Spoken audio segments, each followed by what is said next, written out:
Hello, welcome to the Northern Health Monthly Webinar Education Series. I'm Annie Leong, I'm the Palliative Care Nurse Consultant for the Northeast, and my presentation will be on dehydration and hypodermoclysis at the end of life.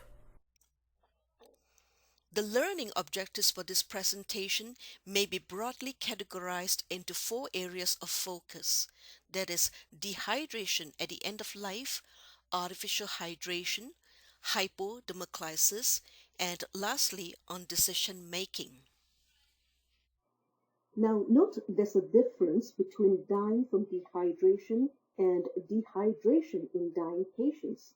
My focus here is on the latter, that is, on people living with advanced life threatening illnesses and are experiencing dehydration in their last days.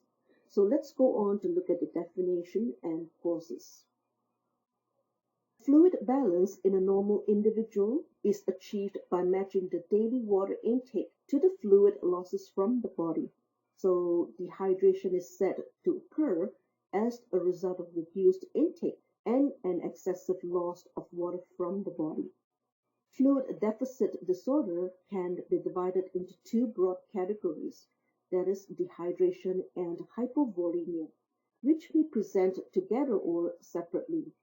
Now, dehydration is the loss of pure water, mainly from the cellular tissues, which then result in the depletion of total body water, whereas hypovolemia refers to the loss of both water and salt, mainly from the intravascular space, which then result in a depletion of the total volume. Causes of dehydration can be reversible or irreversible. Vomiting and diarrhea are the two most common causes of dehydration as a result of reduced intake and malabsorption. They are generally reversible once you're able to identify and treat the underlying cause and begin with early hydration. Insensible water losses from your GI tract, lungs, and skin are increased in infection and more so with fever. Patients with hypercalcemia, they develop vomiting, polyuria, lethargy, confusion, and drowsiness, which may lead to both reduced intake and an excessive urinary loss, and eventually dehydration. Now, hypercalcemia itself can develop as a result of overuse of diuretic, despite the person having decreased fluid intakes, or by direct bone destruction. Majority though is malignancy related due to the tumor secretion of the parathyroid hormone-like protein. Generally, dehydration occurs as a part of the normal dying process as the person's body shuts down at the end stage of a progressive illness. When a person is terminally ill or dying, it is not uncommon to drink less and less amount of fluid. Subsequent poor perfusion to the kidneys will then lead to a buildup of drugs, including opioids and their metabolites. Person becomes even weaker and tends to sleep more, resulting in even less fluid intake. During this process, there's diminished awareness and decreased perception of thirst as the person naturally progresses toward coma and death. There's also a general reduced need for hydration in people who are terminally ill, who are often also elderly and frail. As comparing to the younger adults, there is a loss of 10 to 15% in total body water. This is even further decreased in advanced cancer patients with cachexia and weight loss. Now, due to the overall aging and disease process, kidney function continues to decline and is less able to clear free water from the body. Insensible water losses, likewise, are decreased due to less physical activity. Use of an acronym assessment tool that you see on this slide allows for a systematic approach to guide your observation and interview with the family, especially when a person is confused or drowsy and may not be able to respond fully. So let's begin with O for onset, When did the person start to feel dehydrated? P for provoking. Was it brought on by a change in the amount of fluid intake? Were there any difficulties with drinking of fluids? If so, what were they related to? Is the person being too weak or too sleepy, or is having difficulty with swallowing? And Q for quality. Does the person describes feelings of dry mouth or dry skin or even thirst? And R for radiation. What is affecting or bothering the person? Any nausea or vomiting? Change in urine output? A change in bowel function, as in diarrhea or constipation? And S, what other symptoms might accompany the dehydration? Is there any abdominal bloating, pain, or discomfort? T, what medications and side effects? We talked about the diuretics and opiates earlier. What about the overuse of laxatives causing frequent watery stools? U for understanding. How is the symptom affecting the person and family? Any disagreements between the person and family members? And V, lastly, what's the goal for this symptom? How much concerns do the person and the family has about not drinking? As often the case, the person who is ill is less concerned than the family and their friends. When doing a physical assessment, we need to take into consideration that many symptoms listed here are often associated with pre-existing comorbidities in patients who are chronically or terminally ill. Hence, symptoms may stem from variable causes and may not be attributed to dehydration alone. So, a combination of physical assessment and careful history taking obtained from various sources can help to identify any predisposing factors of dehydration. Take a look at increased heart rate at rest, low blood pressure, and orthostatic hypotension. These symptoms are often associated with early volume depletion. Dizziness may be related to medications or a heart condition. Elevated temperature can be both a cause and a symptom of fluid deficit. Testing of skin elasticity can be quite unreliable in patients with severe cachexia. Drowsiness or confusion, as we see occur in one-third or more of terminally ill patients with variable causes, which we discussed earlier. So determining how much of a factor of dehydration is versus the dying process can sometimes be quite difficult. Urine output is not a sole indicator of dehydration either, as urine output is normally diminished in a dying person as well. Lab investigations are not useful when taken in isolation. Example, reduced plasma protein is often associated with advanced cancer. So lab values, therefore, must be interpreted in context and compared with previous trends. Lab investigations, however, may be uncomfortable for palliative care patients or inaccessible for some home clients and may not add much value to treatment approach and are usually unnecessary when the goal of care is to provide comfort. Now, thirst is not the same as dehydration. Rather, thirst is more related to a sensation of dry mouth. Now, dry mouth is often multifactorial. It can be caused by drugs, example, anticholinergics, or due to the adverse effects of morphine, or from oxygen therapy, mouth breathing, or infection. Edema, in most cases, is also multifactorial. Edema, particularly involving both lower extremities, is rarely due to overhydration. Rather, it's often caused by body fluid shifts into the interstitial tissues as a result of, example, decreased oncotic pressure due to hypoalbuminemia in patients with advanced cancer and cachexia. Or it could be due to increased back pressure due to tumor blockage in the venous or lymphatic systems. Diuretics in these contexts are of little long-term benefits and may in fact worsen dehydration. So thirst and edema, similar to your urine output, are not good indicators of patients' hydration status at the end of life. Artificial hydration, by definition, is a means of providing water and/or electrolyte solutions by any route other than by mouth. Routes may include enteral via the PEG tube or the J tube. Routes may also include directal, IV, or sub-Q, as in hypodermoclysis, which is commonly used in palliative setting. Much controversies, however, surround the interventions of dehydration for terminally ill patients, with arguments made both for or against. However, there's a lack of evidence-based research to guide one approach or the other in determining how best to proceed.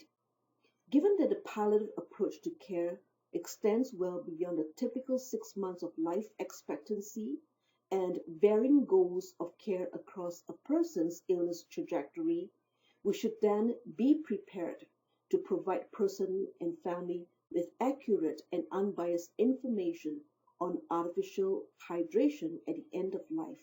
So we'll look at when it is appropriate or inappropriate and what are the benefits and burdens of artificial hydration at the end of life. Artificial hydration is appropriate in selected people. Example, person who's unable to take in enough oral fluid, is dehydrated, and has distressing symptoms that may respond to hydration. Sub-Q route can be ideal for palliative or elderly or cachexic patients who often have fragile or poorly defined veins. The IV setup itself may require the use of restraints, leading to increased agitation or restriction of movement. Sub-Q route, however, is clearly unsuitable for rapid deliveries of large volume of fluids and electrolytes, as in the case of severe dehydration or hypovolemic shock, which are better suited for acute settings.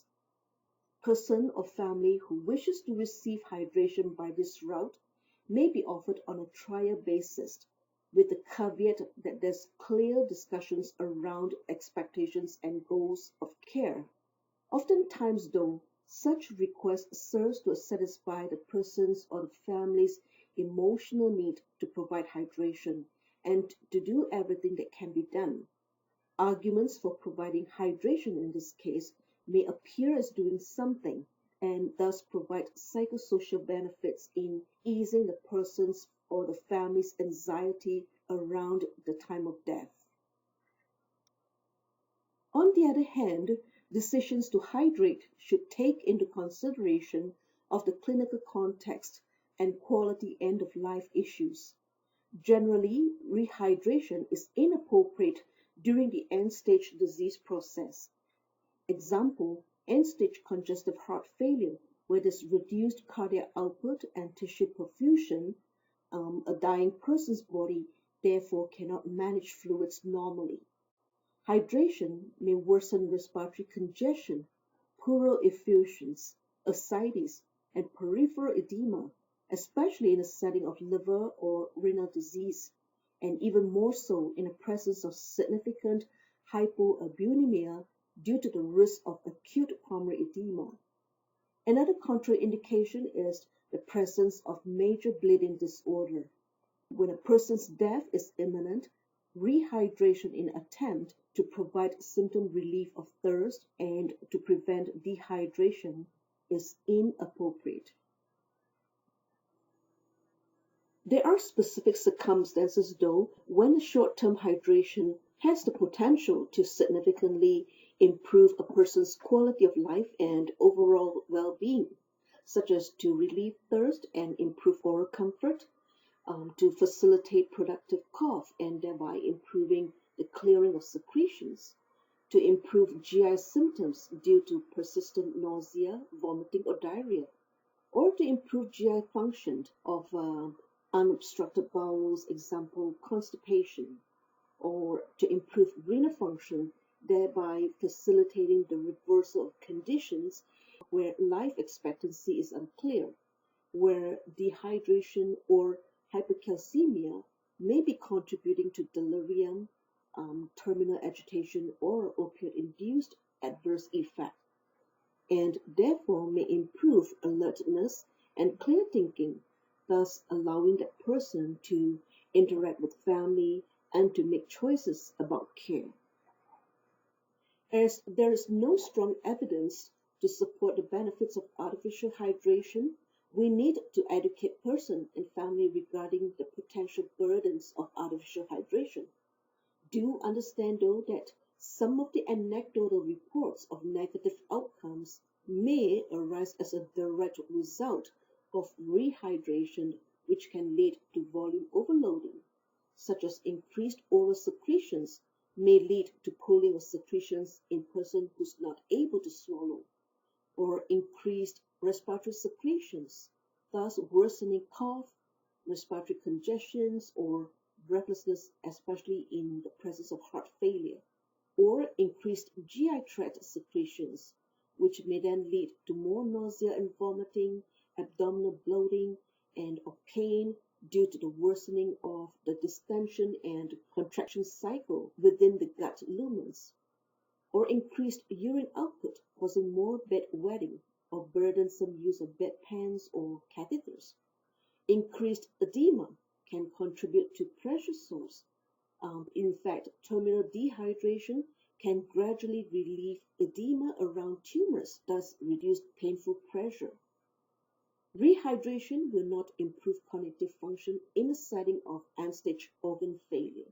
Rather, studies have shown terminal dehydration and starvation, for that matter, may stimulate the production of natural opioids, thus providing the natural anesthetic effects that can contribute to persons' peaceful and comfortable death. We'll go on to discuss hypodermoclysis, which refers to the delivery of fluids and electrolytes via sub-Q route for the treatment of mild to moderate dehydration. So we'll look at the advantages and disadvantages, the procedure in terms of physician orders. We'll look at nursing for care of sites, documentation and monitoring, and finally on patient and family education. Hypodermoclysis is essentially a subcutaneous IV where a sub-Q butterfly needle is inserted under the skin. The adipose tissue in a sub-Q space contains numerous blood vessels. Fluid enters the blood plasma at the venous ends of the capillary networks and is absorbed into the circulation through perfusion and diffusion. Recommendations for sub-Q sites are generally based on the patient's preferences, the PPS score, or the site accessibility for ongoing care. As in the case of patient who's ambulatory, the upper anterior chest may be preferred as it allows for full range of motion, or the infrascapular area for patients who are distressed or agitated so as to reduce dislodgement, or the upper abdominal wall away from the waistline so as to prevent perineal edema. For patients who are on bed rest, the upper abdomen or the thigh area may be preferred. So what are the advantages of hypodermoclysis? Well, hypodermoclysis offers as a safe, effective, and low-tech and a gentle method of delivering fluid. There are fewer risks of IV catheter-related issues such as clotting or bleeding. With the use of non-metal needles, there is reduced sub-Q site complications and therefore less needs for frequent site changes. It may be administered by gravity by adjusting the IV pole and the height of bag and chamber. It allows for starting and stopping anytime. The line can be disconnected during day, thus allowing the patient to be more mobile. There's less need for medical supervision, so family can be taught to administer therapy at home. It can be easily administered in all care settings, thus avoiding the need for the person to be transferred from the home or the residential care. And also, lastly, avoids the need for hospitalization if dehydration is addressed early. Preemptive discussions on the disadvantages of hypodermoclysis is helpful in supporting the dying person and family, whether if they are in a hospital, home, or residential care settings. The hypodermoclysis setup itself, that is, the associated tubings and equipments, can place as physical barriers between the person and family. Medicalization of the dying process may force the person to visit ER and eventually a hospital admission, which can cause stress for the person and family, and it may not be the preferred place of care or dying, possibly prolonging the dying process without improving the person's comfort, functional, or cognitive status. And lastly, it can interfere with the acceptance of the person's terminal condition. As per Northern Health policy, you will need a physician order for the delivery of subcutaneous infusions, example the type of infusion solution, the infusion rate, and the infusion time. Recommended solutions for infusion will be the normal saline, which is an isotonic solution. Now, non-electrolyte solutions such as dextrose 5 should be avoided, as dextrose 5 is initially an isotonic solution, but it becomes hypotonic once glucose is absorbed and becomes free water. The fluid would then be drawn into the intracellular compartment, which can lead to swelling of brain cells or the risk of third spacing. Two-thirds or one-thirds will be ideal for maintenance therapy. Ringer's lactate, another isotonic solution, will be preferred for patients with severe diarrhea. Potassium chloride, up to 40 milliequivalent per liter, may be added to the solution if patient is hypokalemic. In this case, an infusion pump should be used. Hyaluronidase is an enzyme used in the past to enhance fluid absorption from subcutaneous tissue with uncomfortable swelling or fluid leakage. However, there's no evidence to suggest its use is superior to not using, and also that this is no longer available in Canada. Hypodermoclysis can be administered at varying rates depending on the clinical situation. Studies suggest that terminally ill patients may require much lower volumes than recommended for the average medical surgical patient. In most circumstances, approximately 1 liter allows for adequate clinical hydration and normal urine output. More fluids, however, may be needed if person has been dehydrated or physically active or has a compounding medical problems such as hypercalcemia. A maximum volume of 1.5 liter per day may be delivered continuously at any one site, or a total of 3 liters per day at two separate sites may be delivered concurrently. Infusion may be given overnight, thus allowing for patient mobility and freedom from tubings for the remaining day. Or infusion may be given intermittently over 2 to 3 times per day, which can be beneficial for patients who are agitated. Flow rate, though, is often dependent upon the amount of fluid a person's site will accept, example the needle gauge size or the device type. In home setting, fluids can be delivered by gravity at a steady rate of up to 1 ml per minute at one site. This would therefore allow for the recommended maximum volume of 1.5 liter at one site. As a note of caution though, when calculating the number of drops per minute, be aware of the different flow rates for macro versus the micro drip administration sets.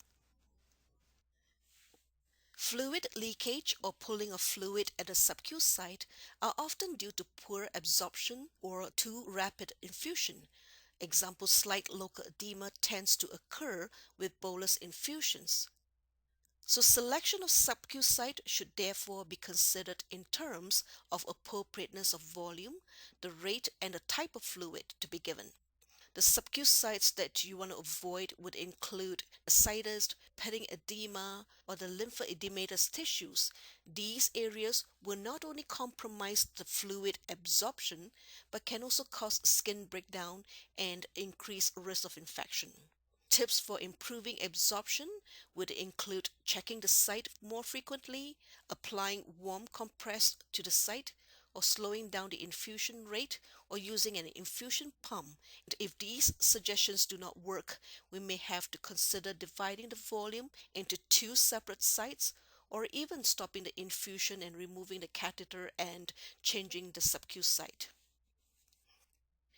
The subcutaneous sites, including the tubings, should be changed at least every 7 days and in the event of longer term hypodermoclysis.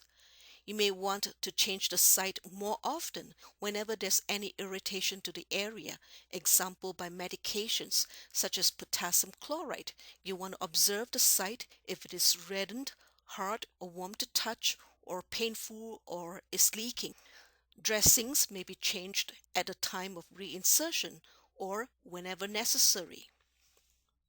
Nursing care includes clear and good documentation and monitoring.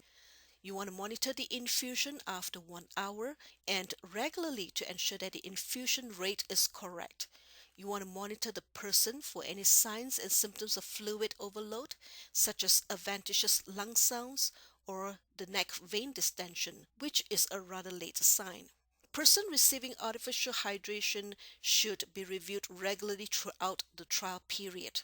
You want to ensure that family recognizes that symptoms may not respond to fluids and at some point may offer no further obvious benefits to the person who is in the last days of life and perhaps may even be burdensome, which will necessitate a review and possibly withdrawing the therapy. If discontinuation is being considered, but the person or the substitute decision maker is not comfortable or is reluctant to withdraw hydration despite attempts to convince otherwise, you may then consider a slow, gradual withdrawal or continuing it at a slow or a minimal rate of 30 to 40 ml per hour. However, it's important to explain to family that it may need to be discontinued if it worsens edema or pulmonary edema as a result of the person receiving too much fluid relative to the hydration need. And lastly, education includes preparing families and be ready to treat respiratory secretions or congestions near the end of life.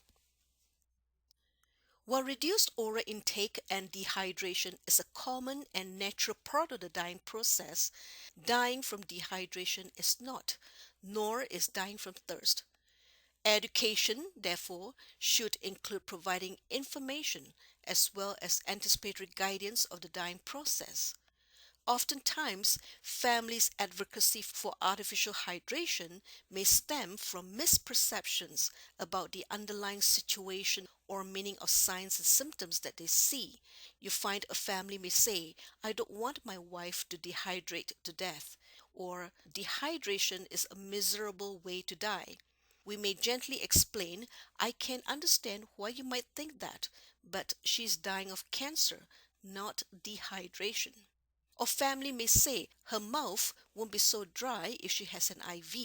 We can nicely explain that because the mechanism that triggers the sensation of thirst is often weakened in advanced serious illness, people generally do not feel thirsty or even feel discomfort as long as the mouth is kept moist. Hydration alone does not necessarily improve sensation of thirst at the end of life either. Instead, simple measures such as stopping medications with anticholinergic side effects, for example, offering small amount of fluid or ice chips and good lip or mouth care can help to relieve dry mouth, but not so much as to satisfy thirst. Patients who are taking medications sublingually should have the mouth moistened so as to ensure good absorption. Hydration or parental fluid does not equal nutrition.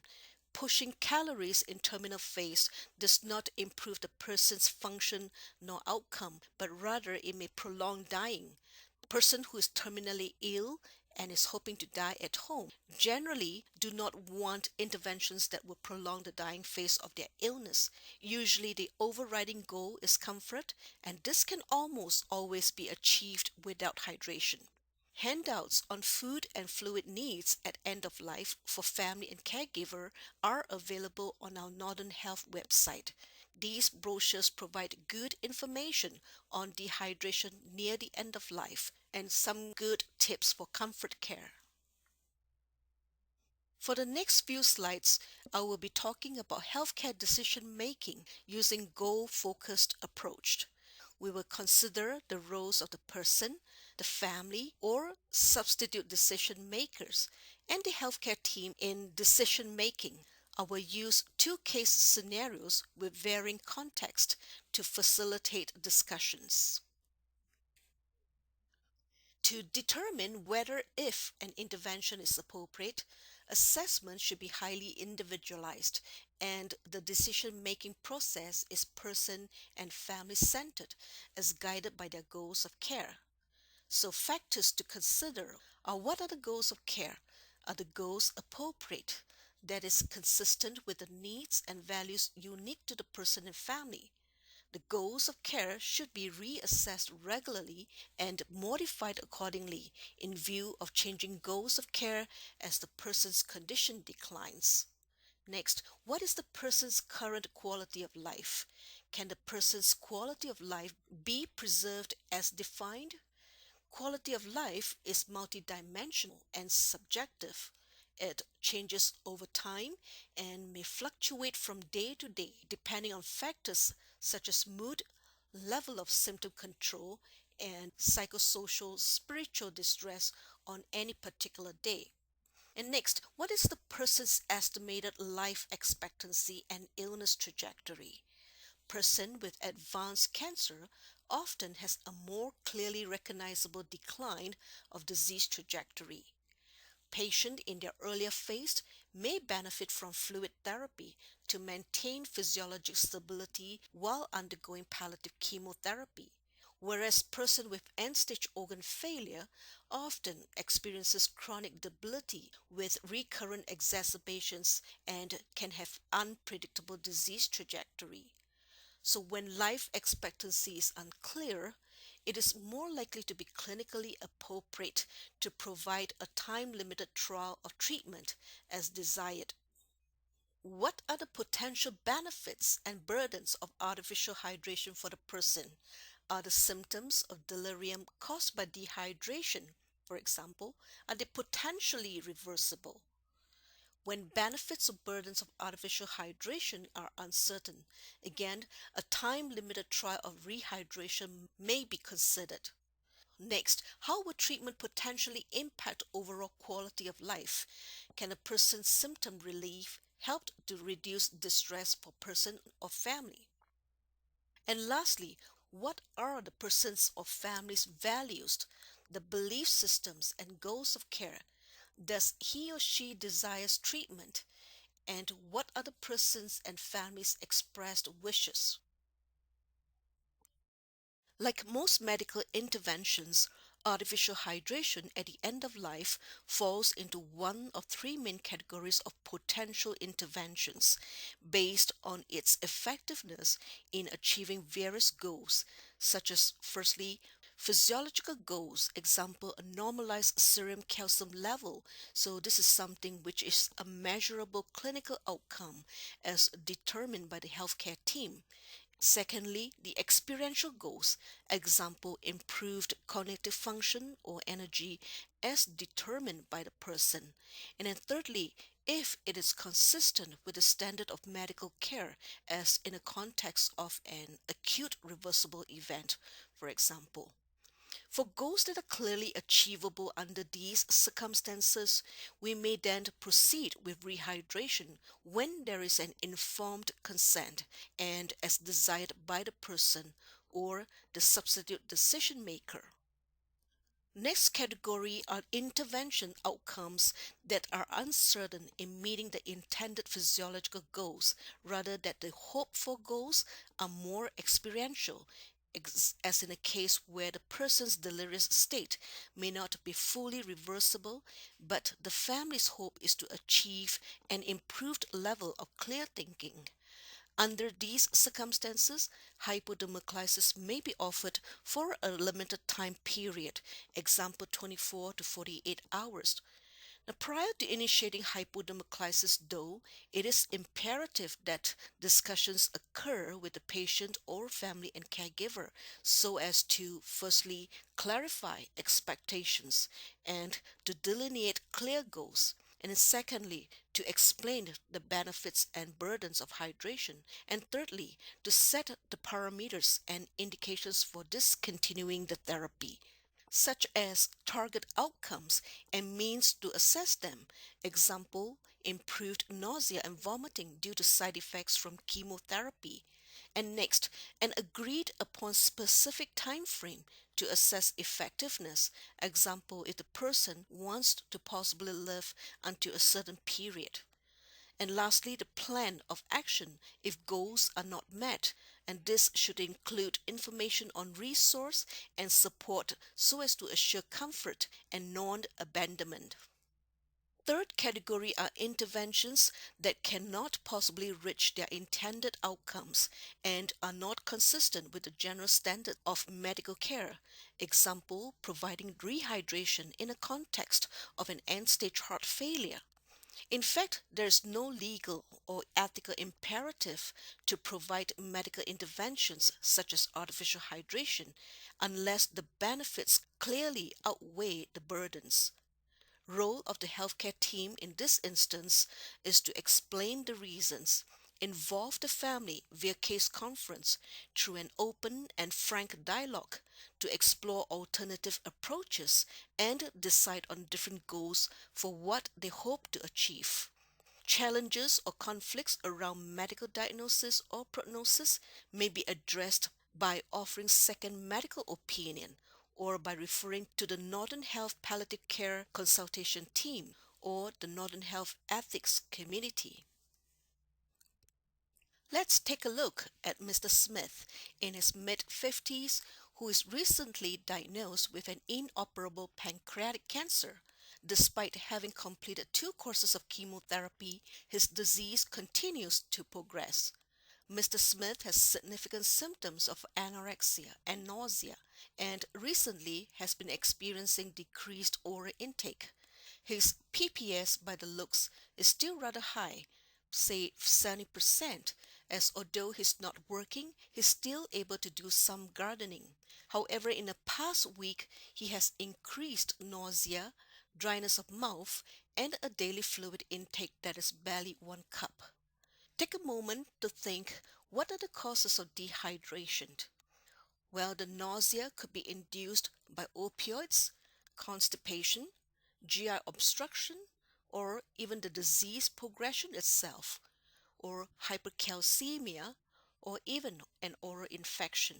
The next question, are they reversible or irreversible?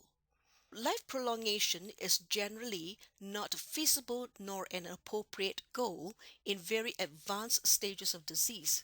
In some situations, however, life prolongation could be an appropriate goal, as in the case of Mr. Smith, who, despite having advanced and progressive disease, he is still able to retain some levels of ADLs and decision-making capacity. He has an important, not too distant personal goal to attain as he's looking forward to his daughter's graduation and is planning a surprise party for her 16th birthday. So intervention for rehydration must be evaluated within the context of the person's circumstances, including prognosis and quality of life and the values and goals. For somebody like Mr. Smith, who is not in his terminal phase of illness, rehydration that could prolong life without negatively impairing the quality of life is likely appropriate. We'll now look at Mrs. Jones, diagnosed with metastatic colon cancer involving the liver and bones. She had failed her chemotherapy and had received palliative radiotherapy for her bony mets, which has somewhat helped to improve her pain. However, in the last 3 days, Mrs. Jones has experienced increased nausea and vomiting and has not been able to retain her oral medications. In the past 24 hours, though, she has not been able to get out of bed due to profound weakness and drowsiness. So we can see how Mrs. Jones' condition has declined rather rapidly in the short 6 months since her diagnosis. At this point, I would say her PPS is around 30 to 20%. Now, optimizing quality of life is a primary goal of palliative care. For patients who are terminally ill, such as Mrs. Jones, who is likely to be in her last days and weeks of life expectancy, artificial hydration is not likely to promote comfort and enhance quality of life. Rather, the potential burdens, including its adverse effects, outweigh the anticipated benefits, if any, and as well as the possibility of prolonging dying runs counter to the palliative goals of comfort care. So, in summary, these two cases adapted from the authors Dalla and Bora, they allow us to reflect on what is typically seen in patients with end-stage diseases or who are terminally ill, how their oral intake eventually becomes reduced for a variety of reasons. No arguments that both patients have terminal cancer, both are dehydrated, and both are eventually going to die. So, goal focused approach to decision making therefore will help us to address the challenges in determining the individualized approaches for their medical care. From birth to death, eating and drinking are important opportunities for nourishment, nurturing, and social contact. Therefore, we cannot dismiss the metaphoric power of food and water for most patients and families, and sometimes even for ourselves as healthcare providers, where the withholding or withdrawing of fluid is viewed as potentially leaving hopes, goals, and wishes dashed during this painful process. For these reasons, the issues that arise when a person with a terminal illness refuses or cannot take oral fluids, and nourishment for that matter, are complex and challenging. Decisions regarding artificial hydration often are made in highly emotionally charged situations in which the decision makers are trying to cope with multiple losses and grief all at the same time. So, deciding on whether or not to initiate artificial hydration can often be felt as having to make an unbearable choice.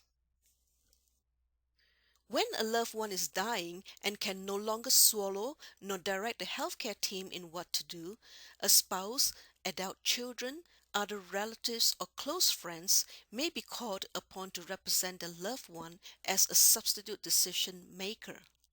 Often, though, the approach to discuss care options will not only have a huge impact on the outcomes of such difficult conversations, but also on the burden experienced by the substitute decision makers.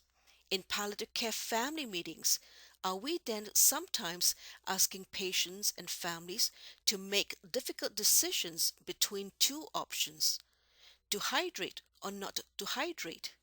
Neither of which is optimal. That is the same outcome regardless of which option is chosen.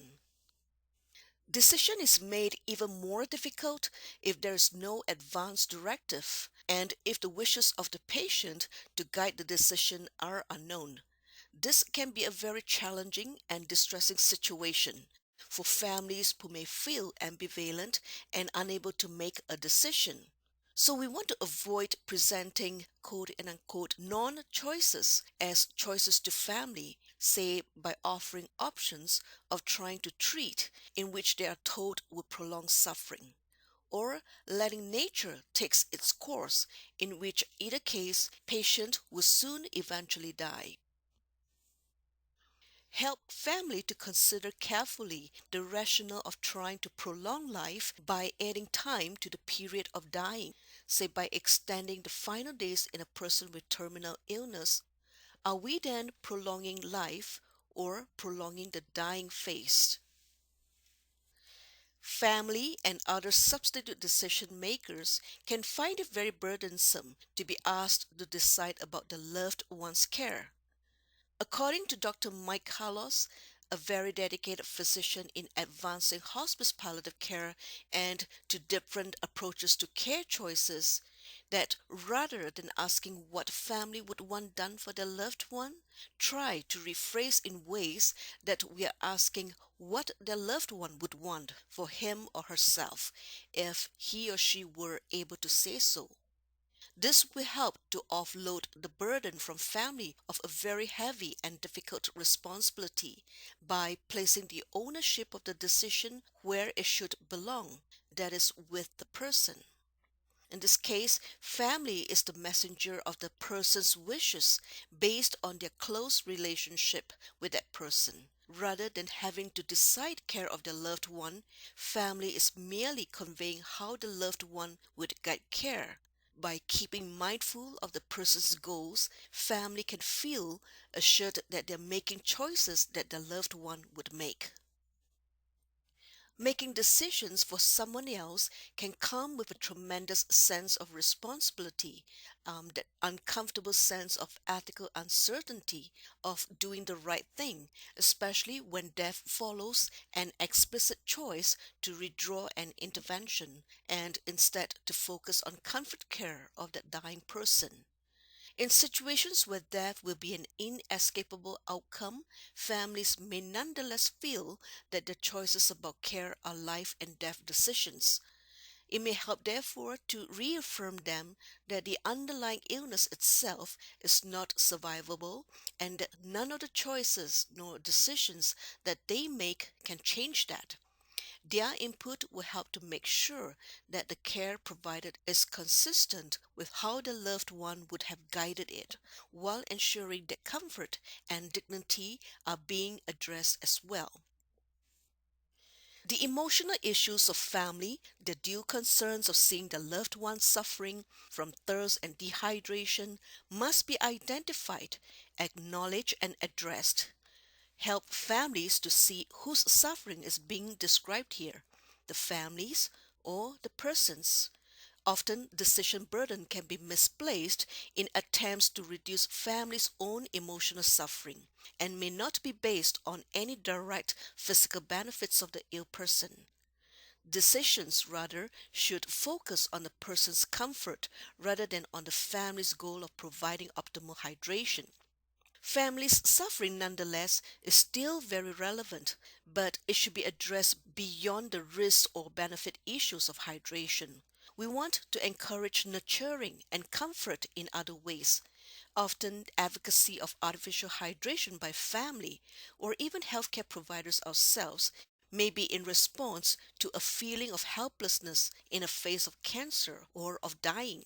So, we want to teach family skills of nurturing that will allow them to feel helpful. Example, demonstrating care by participating in mouth care if family is willing to participate. We want to help family to look for alternative ways to be present. Example, spending time being together by reminiscing and telling stories, giving their loved ones some hand and foot massage, listening to music, or just sitting quietly. I like to end with a quote that is cited by Dr. Black and Dr. Downing in The Medical Care of the Dying, that provision or avoidance of artificial hydration may not be what makes the patient and family comfortable and satisfied.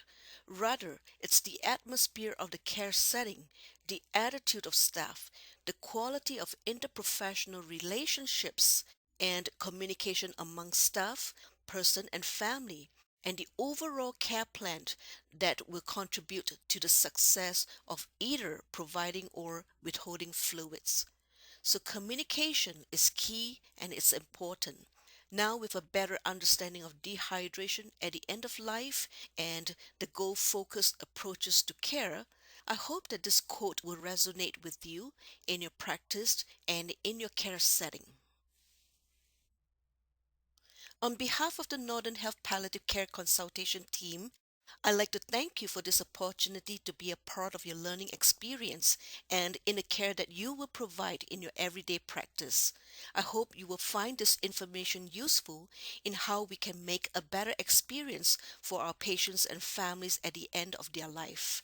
We appreciate your feedback as we do take them into consideration for future education planning.